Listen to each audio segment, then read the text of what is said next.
All right, good afternoon. I think we're live now, so if you will pardon me, we are on a 10-second delay because we're going from Zoom so that we have myself, Dr. Camarillo, and Ms. Brent working from three different places, but have a lot of information to share with you guys. And I will do my best to again monitor the comments. It looks like some of you are going to be let down. Some of you may be very happy because I will not be doing a rap a la Hamilton. Miss Brent is actually doing that. So um, we will go ahead and start our meeting. As you guys know, TA has finally shared our state guidance for opening schools, and the guidance actually, we had a leaked version of it, and we were able to share the leaked version, which was very similar to the official version that came out with our teacher committee last week, and we'll talk about that here shortly. But I want to give you kind of a recap. So I want to talk about some of the guiding principles that are leading our work right now as a district as we decide on how to safely open up schools and do distance learning and in-person learning as well. And then I'm going to turn it over to Ms. Brent, so she's going to talk a little bit about the process for health and safety guidelines for opening schools and what we're doing and what we're working through, and some things that we need as well from you guys. Dr. Camarillo is going to talk about some of the CNI work that's happening and will happen, and then of course we'll always open up for questions, and we'll try my best to answer as many questions that I can. But just to give you kind of a guiding framework of what's driving our decision-making process, we're looking at a number of things. And of course, health and safety is number one. So we want to, the first guiding principle is to provide a scenario that ensures that students and staff are certainly challenged, healthy, engaged, safe, and supported. And you've heard those terms before. It's part of our whole child approach to educating. But I think what's important right now, especially as we prioritize those things, we certainly want to continue to challenge kids and have a level of rigor there, have kids engaged, and support kids and support staff along the process. But especially important are the health and safety. So those are at the forefront of every decision that we make. Some of the other guiding principles are, in this time of crisis, we want to make decisions that are not only good for a crisis situation, but that are going to make us more resilient in the future for any situation that may come up. So we want to make good decisions that are long lasting and not knee-jerk reaction approaches. Of course, equity is huge. We want to ensure that we are viewing everything through an equity lens, and have everything that our teachers need and that our students need to be successful. We understand that there's going to be a need for professional development, and how do we do that and ramp up to support our teachers so that you feel confident in having everything that you need to be a successful teacher during this COVID-19 crisis. Human resources is a huge part of what we're doing. So we have a whole process and section that we're looking at to ensure that our human resources practices are fair and supportive of all of our staff members. And then last but not least, transforming teaching and learning across the district to mirror the tenets of our LISD VIP initiative that we were going into year 4 on this year, that we will be pushing that out kind of district wide now, a few years ahead of schedule. So those are kind of the guiding principles that we look at and are looking at every day. Our team, I'm incredibly proud. We have a standing meeting. We start at 7:30 in the morning and go for however long we can go for. But I'm just very proud of our central office team, of our campus principals, and all the teachers, all of you guys who have stepped up to spend your own time to give us feedback and to help us along through this process. So with that, I want to turn it over to Ms. Brent, who's going to share some of the health and safety guideline processes that we're building and going through to help us prepare to open up schools. Sprint. All right, thank you, Mr. Estrada. Good afternoon. I'm very glad to be able to talk with all of you this afternoon for just a few minutes. As Mr. Estrada said, this has certainly been quite an interesting summer. It has definitely changed the scope of our work. That doesn't mean we're not continuing to do the things that we normally do, but certainly trying to plan on how to reopen school during COVID-19 has been entertaining at best. So with that said, we are currently working on a document that outlines protocols that continue to show Lockhart ISD's commitment to protect our staff and students while providing a rigorous instructional program. As Mr. Estrada talked about the guiding principles, he met with a group of teachers last week. Thank you all for participating in that. And really that conversation had to do with discussed balancing the risks of COVID-19 with the needs for our children to attend school. Our goal is to work through this document, making sure that the protocols and guidelines established support the needs of all of our students and staff. And so there were a lot of questions that were brought up during that time with Mr. Estrada, and we're working through every one of those questions and concerns and more, trying to determine what school will look like. I'm on Facebook, and so I see, all the comments from teachers.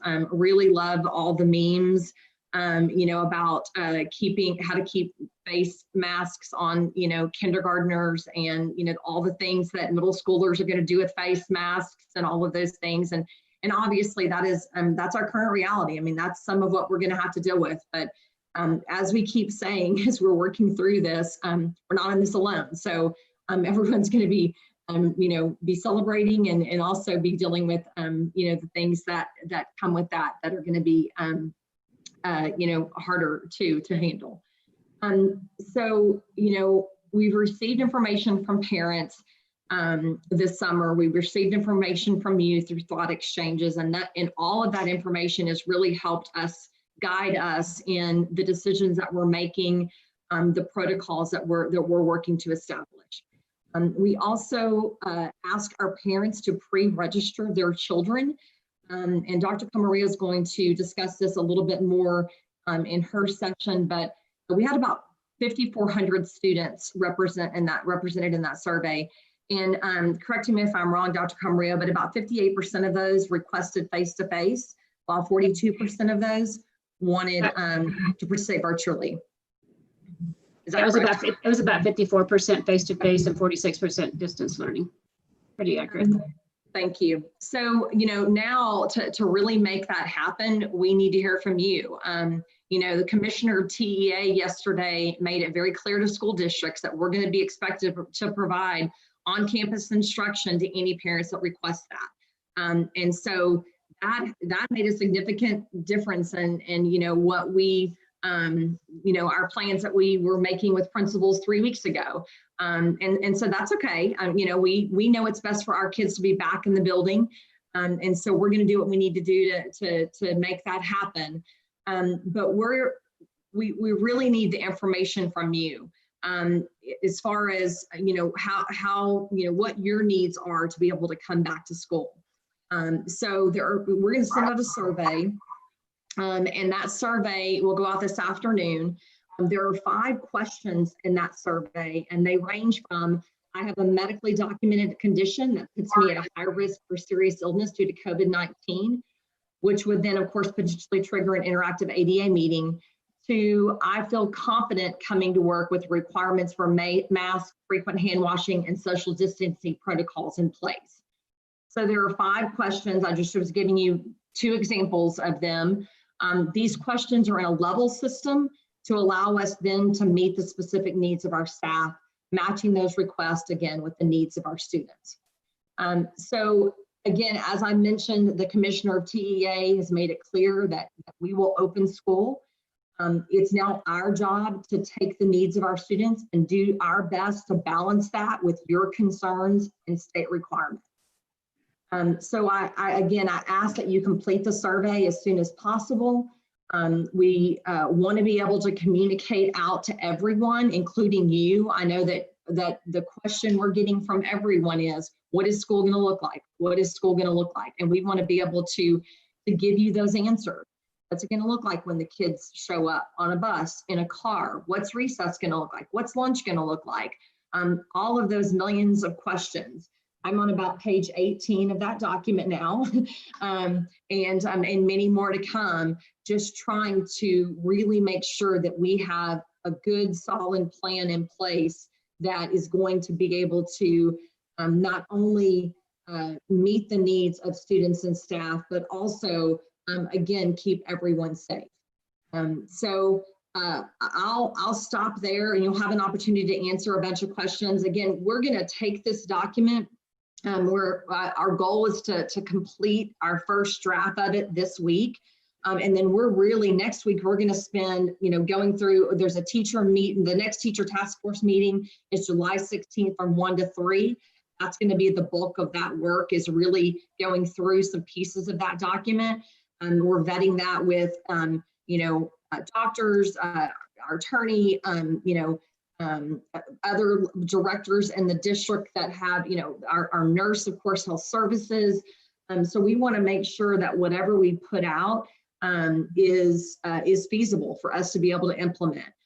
So that's why there's a lot of work going into that right now, to make sure that that plan is solid, and that we're able to really, again, support our students and our staff. So again, that teacher task force meeting is July 16th. I think that's next Thursday. The survey will go out this afternoon.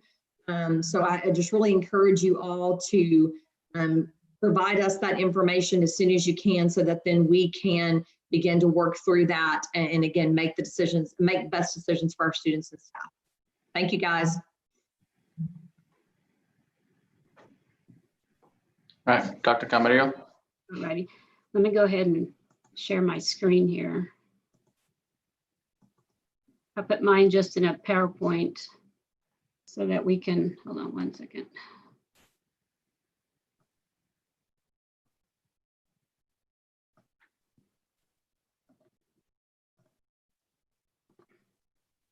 Okay, can you see that, Mr. Estrada? Yes. Okay. Alrighty. Good afternoon, everyone. I just wanted to provide you an update for curriculum and instruction and what we've been doing this summer while we waited for the guidance that came out yesterday from TEA. So just real quickly, we've been meeting with distance learning teacher advisory meetings and teachers. We have about 35 to 40 members that we've been meeting from elementary. We'll start with secondary this week, and I already have about 25 to 30 members.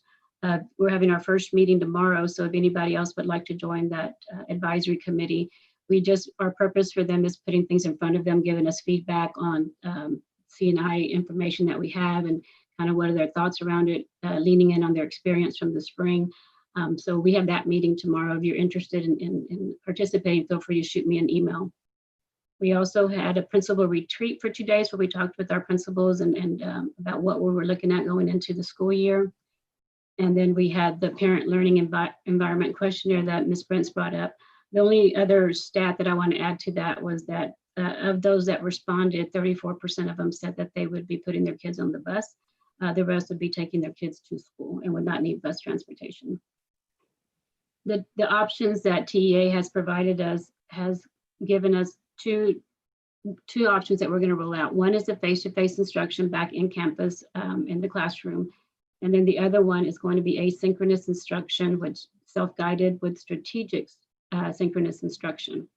So I teased out of all the information that we got yesterday, the big questions that teachers have mostly been asking or been inquiring about that we can answer right now with the information that we have.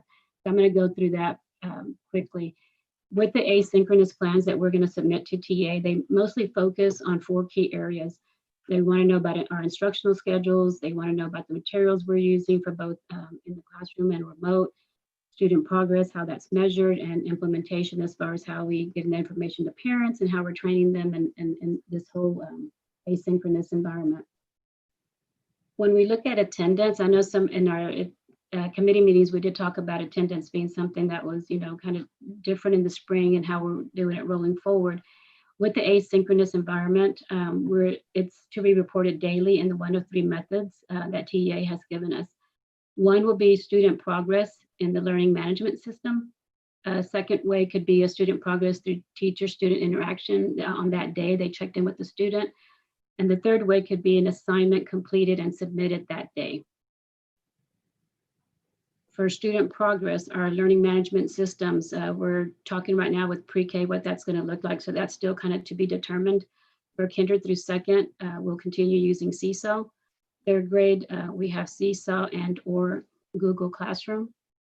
We also have the 4th through 5th grade will be in Google Classroom. And in 6 through 12, we have Google Classroom, but I also included Canvas if selected. We did a demo today with Canvas because we've been hearing a lot of the benefits that it brings. We did record that demo. So what I'll be doing is sending it to the middle school principal and the 2 high school principals to share that out with their staff if you would like to kind of just listen in on that recording and give your thoughts and your feedback. For grading was another issue that or a concern that came up in the spring. Our district grading policy and rules will apply as they had before spring break. So it's not going to be like in the spring in the way that we did it before. Student instruction. So the instructional minutes that we have to adhere to in this plan is pre-K to 5th grade has a minimum of 180 minutes, and then 6th grade through 12th grade, a minimum of 240 minutes. Now those minutes are daily face-to-face instruction. The independent work that they'll do is time that they'll take after the face-to-face instruction. Changing options, that's been a big topic with can parents change, flip back and forth. For the beginning of school, TEA did provide guidance that parents can, up to 2 weeks before school, determine if they're going to do face-to-face or if they're going to do that asynchronous plan. So they will have up to 2 weeks before school starts to make that decision. Once we have that decision locked in, they will only be able to change every 9-week grading periods. So if a parent was decided I want to send my kid face-to-face, we wouldn't be able to change them if they want to change to remote until the 9-week grading period and vice versa. Teacher schedules, you would still, do one-to-one tutorials, small groups, intervention time scheduled weekly, and it's needed or requested by the student. Teacher feedback would be done through Google Hangouts and Google Meets. As far as any beginning of year assessments, right now we'll continue doing RSK for our pre-Kers. K through 2nd grade, we'll use Amplify Screener. And we're still having discussions around 3rd through 12th grade about what those might look like.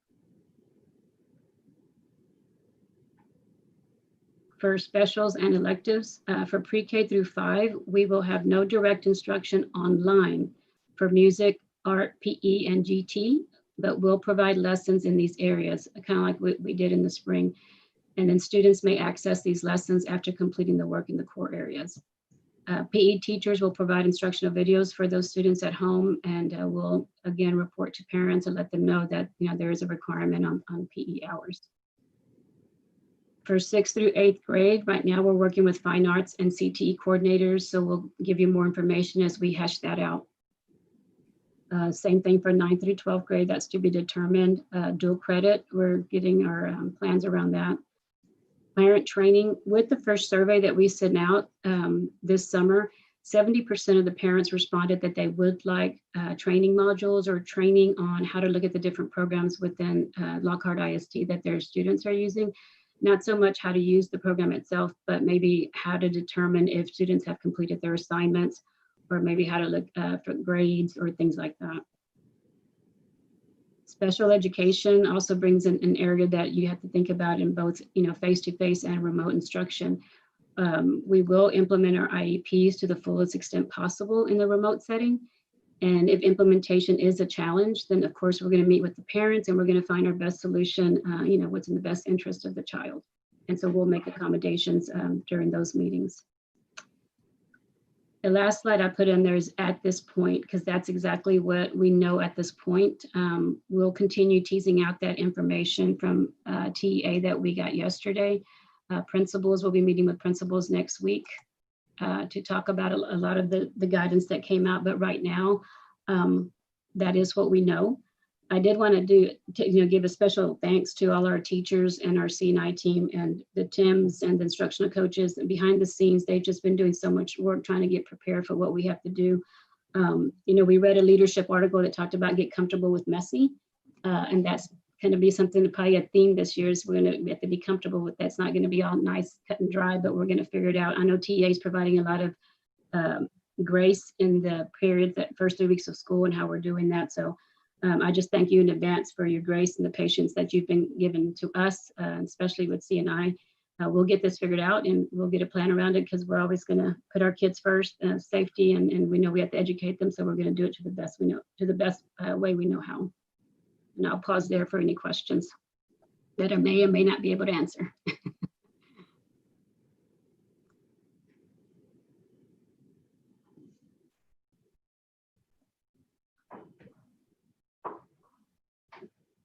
Is there any in there, Mr. Starr, that you're seeing that I don't have the chat feature on mine?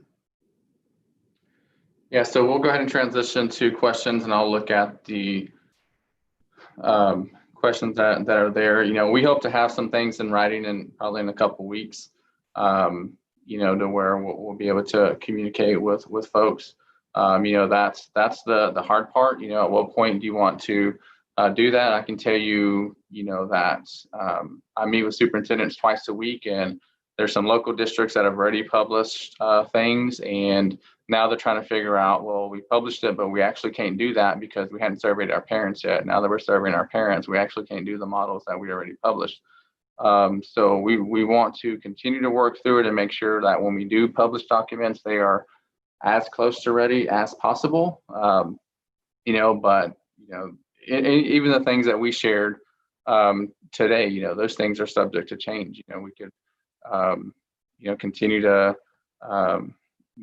talk with TEA. We meet with them twice a week as well, but we're going to wait, to where we still give parents some time, a few weeks to understand what it is, but also we don't want to be out there too early and do things that we can't commit to. In terms of the internet tower, so those are still being connected. Families are still being connected. I actually have a meeting with them later this week. My days are going together. I think it's tomorrow actually, and to check on that timeline. But yes, our push to them is to have the kids connected before the first day of school. Let's see if I can answer any of these other questions.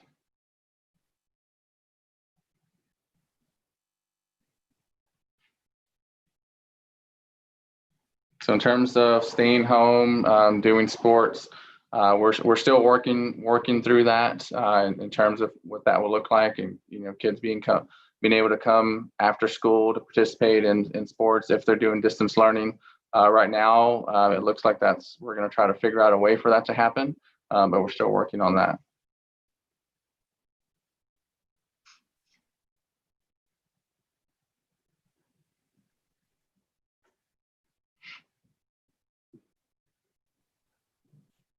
Yeah, so Mr. Lloyd, we've, as Dr. Camarillo just mentioned, we've offered, teachers the opportunity.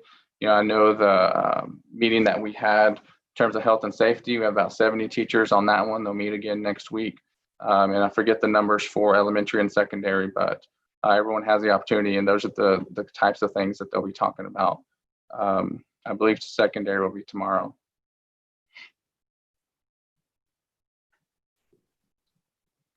So we won't do another all-out survey. Our plan is to use the same survey. So if a parent, as we communicate what school is going to look like, a parent will have the opportunity to change theirs, and that form is timestamped. So we'll use the last one that was submitted up to 2 weeks before the first day of school. That's when they'll be locked in.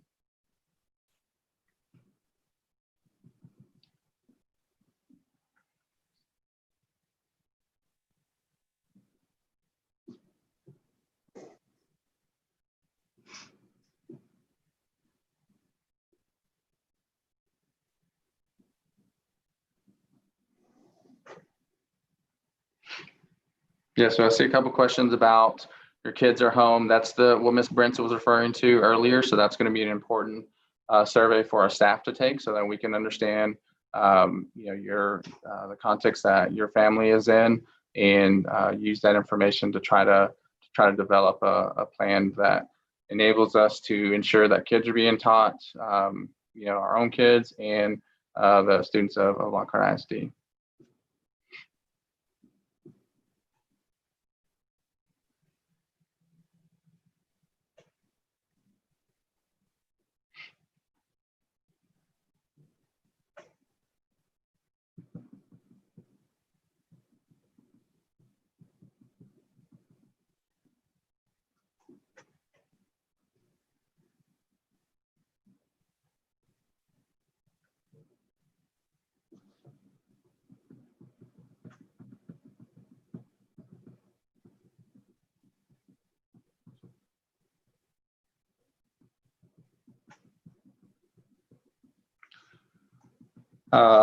Linnea, yeah, I believe I'm understanding you correctly. So specials, post work for students working at home, and once they'll have that work, and you could post it for,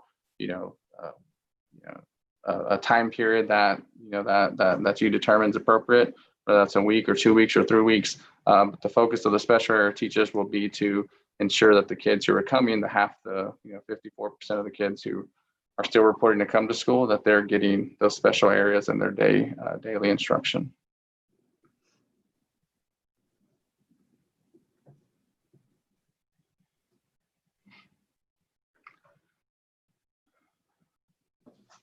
So we're actually, in terms of some of the technology, our technology team is looking at, if we need the technology to do some of the synchronous instructional methods, if you need those cameras in the classrooms, we're looking at that right now at the moment.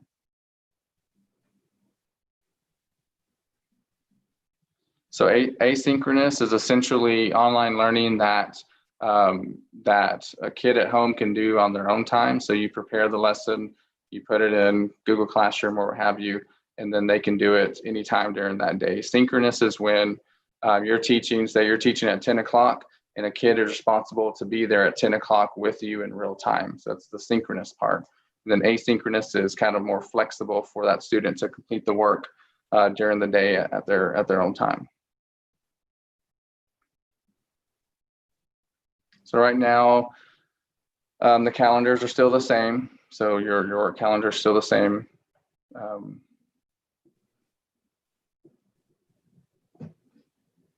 So we're working through those health guidance of if a child or teacher becomes ill. Jenna, you can look at that TA document. They have the guidance there, and we're looking at translating that and putting it more firm on the specific process of when that happens.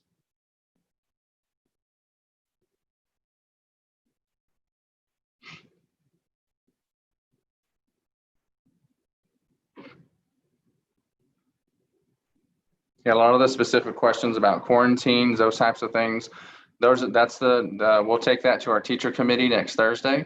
As I mentioned, we have about almost 70 people on that committee now. It's a pretty big team. So we'll take all of those recommendations to them Thursday. If you're curious, I would recommend looking at that TA document. That's what we looked at with the teacher committee last week, and TA is now published an updated one, but that's the document we'll be using for that.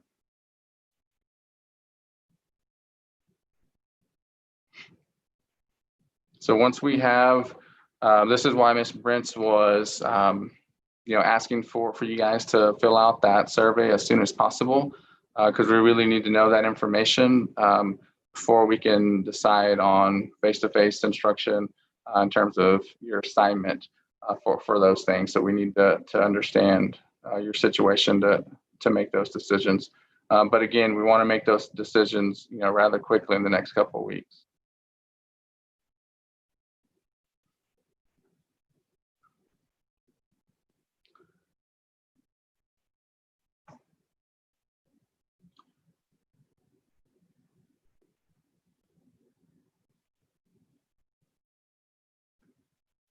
All right, and I want to kind of end with a word that Dr. Camarillo mentioned in terms of grace, and thankful for you guys. I've had a number of you reach out to me personally, sending me emails about ideas or just encouragement, and I want you to know that I personally appreciate that. Our team is working very hard all day and all night even to try to make the best decisions for our staff and for our kids.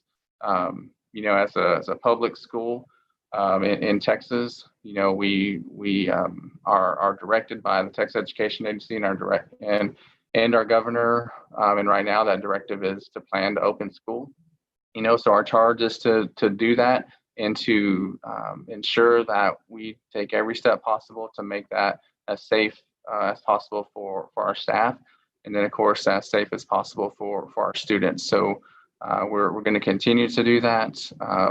We're going to continue to look and purchase the things that we need to purchase to ensure that you guys are safe. So I think that's important for you guys to know that. Our board of trustees is incredibly supportive with ensuring that we have the resources and that we're allocating the resources to prepare to open up our schools and for that to be as safe as possible. I promise we're working through these things, and I know everybody wants everything in writing right now. And I can promise you we're working on getting those things. And when the time is right, or as right as possible, we will publish those things and get them out there so that people know what to look forward to.